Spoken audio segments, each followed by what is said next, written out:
What's up guys, and welcome back to Software Solutions, and today we're talking about Apex Legends and its latest updates. Now, yes ladies and gentlemen, there's a new season and a lot of people are complaining about FPS loss, lag, input latency, and stuttering in this game. Now today I'm going to show you what you can do to get the best, smoothest gameplay experience, settings you should be changing, and things you should be doing right now with your machine to get a better gameplay experience inside Apex Legends with its latest season and its latest updates. Alright, let's jump straight into it. Alright, so the first thing I highly recommend you go ahead and do is right click on your desktop and open up an NVIDIA control panel if you are an NVIDIA user like me and you have an NVIDIA graphics card. You're going to go to adjust image settings with preview like this, and you're going to go to use the advanced 3D image settings and click on take me there, which is basically just going to take you to manage 3D settings like this.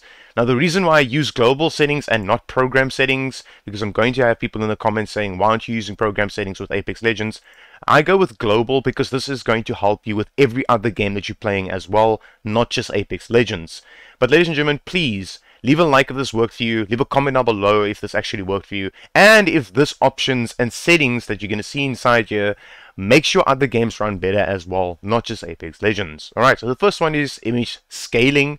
So you're going to put this on off because you're going to do this inside the game itself. In every single game you're going to be playing, so just follow my guidelines and you should be go. You can actually just copy all of these, but there is a few of them that I want to explain. Okay, so ambient occlusion off, anisotropic filtering application controlled, so your game does that by itself. Anti-analyzing FXAA on off. Anti-analyzing gamma correction, you want this on because it is gamma correction, so leave this on. Anti-analyzing mode application controlled, so you do that in your games itself. Anti-analyzing transparency, you're going to leave this off. Background application max frame rate on off because you're going to max out the frame rate inside your games, not inside here. CUDA GPUs, you're basically just going to click on this and then select your dedicated graphics card you're currently running and then say OK. DSR factors is for super resolution. If you want to use this, you can go ahead and do that. I'm not going to go in detail with this because it is actually going to make my video way longer than what it should be, and I'm not going to do that right now. If you want to use this, you can go ahead and do that, but I don't recommend it right now. Just go ahead. If you are one of the people that use this, go ahead and use it. If you don't know what you're doing inside here, don't touch this. Press OK and leave it on off. Low latency mode plays a very big role inside the NVIDIA control panel's 3D settings. If you have on, put it on on. If you only have ultra, put it on ultra. Okay? I had a lot of comments on people asking me, dude, I only have ultra, what do I do? If you only have ultra, put it on ultra. This will basically just help your GPU and your CPU keep up with one another much quicker. Okay, that's what that option does, right?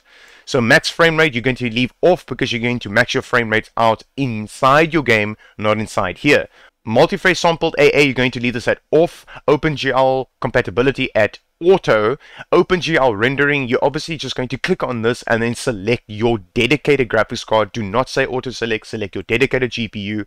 Go to power management mode and put this on prefer maximum performance so you can get the best performance out of your GPU itself. Alright, shader cast plays a very big role inside your NVIDIA control panel settings inside all your games that you're going to be playing. I highly recommend you go ahead and click on this one over here and put this at 100 gigs. Do not put it on unlimited, do not disable it, do not say default driver, 100 gigs. This will help with stuttering inside your game. Go ahead and change that.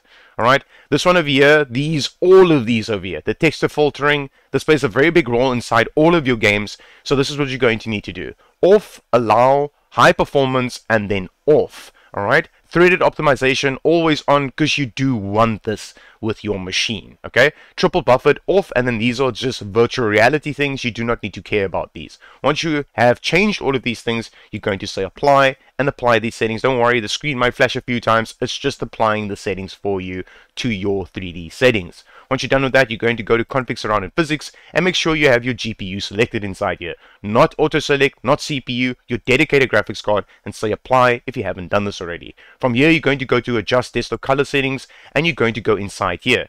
Now, I have mine on my defaults over here, so you can play around with these, the brightness, overall brightness of your screen and your monitor or your display. Go to your contrast and put this up a little bit. I put mine normally at 65, makes the game look much better. But this is the biggest role inside here, is the digital vibrance. You're going to click on image 3 over here and then pull this down and you'll see your screen will go black and white. You're going to pull this all the way up and find your sweet spot. Mine is right now, at this very moment, is 95. And it makes the digital vibrance in the game look much, much better. Especially in Apex Legends, it makes the game pop and look much, much better without using the video filters. That's going to make you lose FPS inside the game, especially if you have a lower generation graphics card and a lower generation machine. Alright, once you're done with this, you're just going to apply these settings, and let's jump straight into the next step.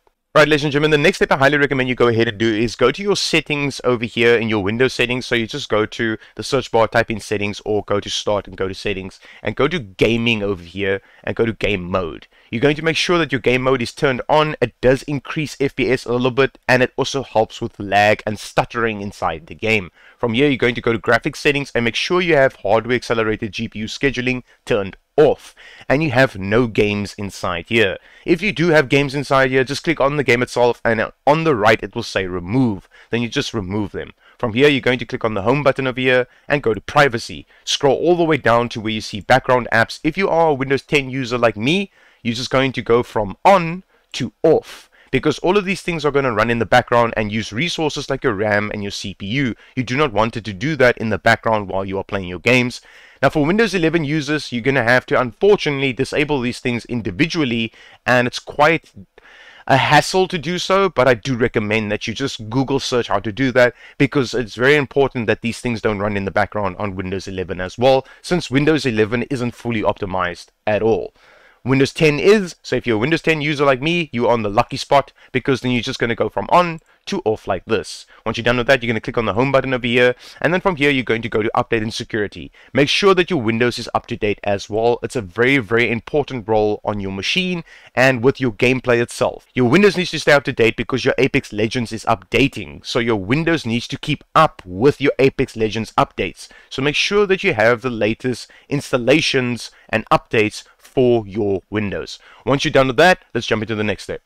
Alright, ladies and gentlemen, so the next step would be to see if you have the latest graphics card drivers installed. So you're just going to type in Device Manager in your search bar over here and open up Device Manager. Go to Display Adapters and go to your GPU you're currently running. Right click on it and then say Properties, and then go to Driver and make sure that you have this driver installed over here, which is 531.18. It's the latest driver version for NVIDIA graphics cards, but just make sure that you have the latest drivers for AMD as well if you are an AMD user and you're using an AMD graphics card. What you can do is just close out of this, right click on here and say update driver and say search automatically for drivers. Now if your driver is out of date, it will start updating your graphics card drivers for you automatically through here. Or you could just go to Google and type in your graphics card and then type in driver download. So what it will do is it will download the latest drivers for your GPU, and I highly recommend that you keep your GPU up to date. If you are an AMD user or NVIDIA user, whatever graphics card you're using, keep your GPU up to date. It plays a very big role